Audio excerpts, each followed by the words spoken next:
नमस्कार दोस्तों, स्वागत है आप सभी का आपके अपने YouTube चैनल डीडी स्टडी हम में। इस वीडियो में हम लेकर आ गए हैं आपके लिए कक्षा 10वीं के अध्याय 4 की सभी महत्वपूर्ण बहुविकल्पीय प्रश्नों की।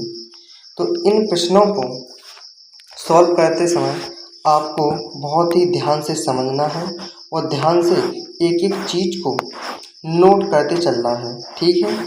तो चलिए शुरू करते हैं बिना किसी देरी के यहाँ। हाँ, और यदि आपने हमारे YouTube चैनल को सब्सक्राइब नहीं किया है तो प्लीज़ इस चैनल को सब्सक्राइब जरूर कर लें और साथ में बेल आइकन को प्रेस कर दें। इससे क्या होगा कि जब भी हम नई वीडियो बनाएंगे तो वह वीडियो आपके पास सबसे पहले पहुंच जाएगी।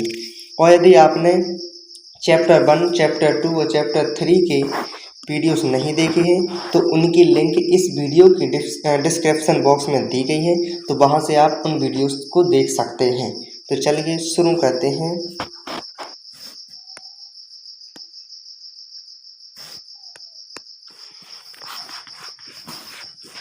यहाँ पर क्वेश्चन दिया है k का मान जिसके लिए वर्ग समीकरण 2x² - kx + k = 0 के दोनों मूल बराबर हैं तो होगा। तो सबसे पहले यहाँ पे हमें कुछ नहीं करना है, हमें इसकी जो तुलना है वो कर देना है ax² + bx + c = 0 से। कितने से? 0 से। इससे क्या होगा, हमारे पास कुछ मान निकल के आएंगे। a = 2, b बराबर आएगा -k और c बराबर +k। यदि दोनों मूल बराबर हैं तो विभक्तर का जो मान होता है वो कैसा होना चाहिए? 0। तो d बराबर सूत्र होता है b² - 4ac = 0। तो यहाँ पे b का मान क्या है अपने पास? -k। तो -k का स्क्वायर -4 इंटू a का मान कितना है? 2 और c का मान क्या है? k बराबर 0। तो -k² -4 दूनी कितना हो जाएगा? 8k बराबर 0। इसमें हम क्या होगा, k कॉमन लेंगे तो यहाँ पे क्या बचेगा? माइनस का k और -8 बराबर 0। तो इसके बाद यहाँ पे -k -8 बराबर 0। आगे यहाँ पे हम सॉल्यूशन करेंगे तो -8 है। जैसे हम इसका क्या करेंगे, पक्षांतरण करेंगे तो कैसे हो जाएंगे? +8 और k बराबर, तो 8 जो है तो यहाँ पे जो माइनस है इस साइड आ जाएगा और यहाँ पे क्या हो जाएंगे? -8 होंगे।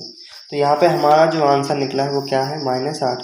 यहाँ पे कुछ मिसप्रिंट हो गया, यानी हमारा उत्तर क्या होगा? -8 हो जाएगा। क्या हो जाएगा? -8।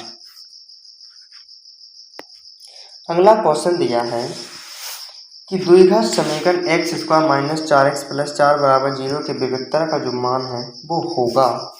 तो सबसे पहले हम इसकी तुलना किससे करेंगे? ax² + bx + c = 0 से। a के गुणा में यहाँ पे कुछ भी नहीं है, इसका मतलब है a बराबर कितना होगा? a। b बराबर क्या होगा? -k 4। c बराबर क्या होगा? 4। इसके बाद d बराबर, विभक्तर का जो सूत्र होता है वो क्या होता है? b² - 4ac। इसके बाद हम क्या रख देंगे? मान रख देंगे। तो यहाँ पे जो b का मान है वो क्या है? -k 4 का स्क्वायर -4 गुणे a का मान कितना है? 1 और c का मान कितना है? 4। तो -4 और -4 का गुणा जब करेंगे तो इसका क्या होगा? +k 4 चौके 16 -4 चौके 16 और 16 एकम 16। यहाँ पर 16 में से 16 माइनस हो जाएंगे तो क्या आ जाएगा? 0 आ जाएगा, यानी हमारा ऑप्शन नंबर सी सही आंसर हो जाएगा। अगला क्वेश्चन दिया है द्विघात समीकरण के मूलों की अधिकतम संख्या होती है तो इसका उत्तर है 2। कितनी? 2। अगला क्वेश्चन दिया है द्विघात समीकरण का मानक रूप होता है तो इसका जो उत्तर है वो हो जाएगा बी वाला, ax² + bx + c = 0। इसके बाद आ गए हमारे रिक्त स्थान। तो पहला क्वेश्चन दिया है वर्ग समीकरण x minus 4 into x plus 3 बराबर 0 में मूल होंगे, तो यहाँ पे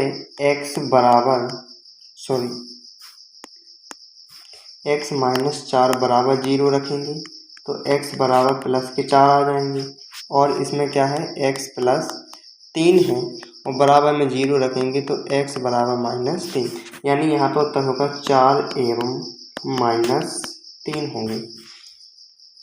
इसके बाद वह समीकरण जिसमें अज्ञात राशि की अधिकतम घात 2 हो तो वह कहलाता है, तो वह कहलाता है द्विघात समीकरण।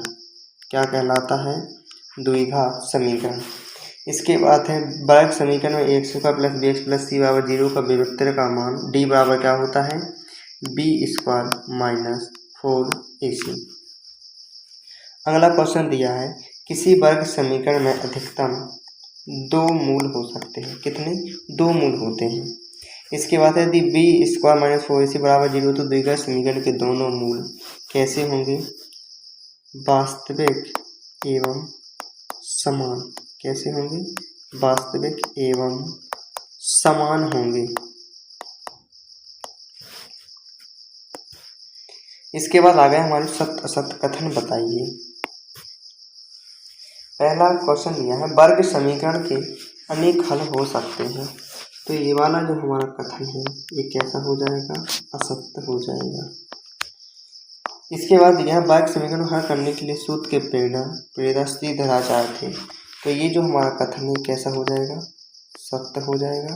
ठीक है, श्रीधराचार्य ने एक सूत्र दिया था और ये सूत्र क्या है?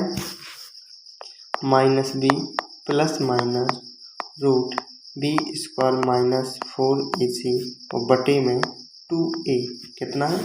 ये जो सूत्र है वो किसने दिया था? श्रीधराचार्य ने दिया था। इसी को द्विघात सूत्र भी कहते हैं। क्या कहते हैं? द्विघात सूत्र कहते हैं। इसके बाद दिया है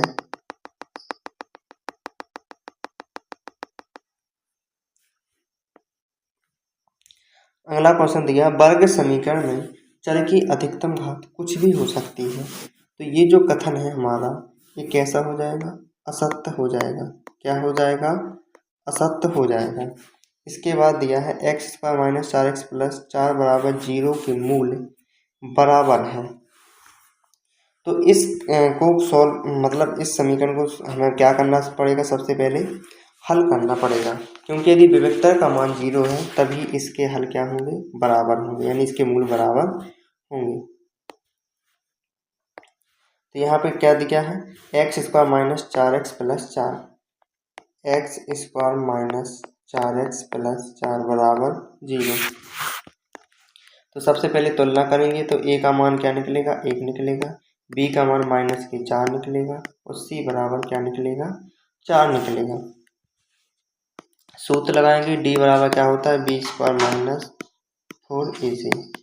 b का मान क्या है? माइनस के 4 का होल स्क्वायर माइनस 4 गुणे a का मान कितना है? 1 गुणे 4, तो माइनस 4 चौके कितना होगा? 16, माइनस 4 चौके 16, 16 में से 16 होंगे तो 0 आ जाएगा। यानी हमारा ये जो कथन है ये कैसा हो जाएगा? सत्य हो जाएगा। क्या हो जाएगा? सत्य हो जाएगा। इसके बाद दिया है द्विघात समीकरण का मानक रूप है। क्वेश्चन क्या हो गया है? मिसप्रिंट हो गया यहाँ पर।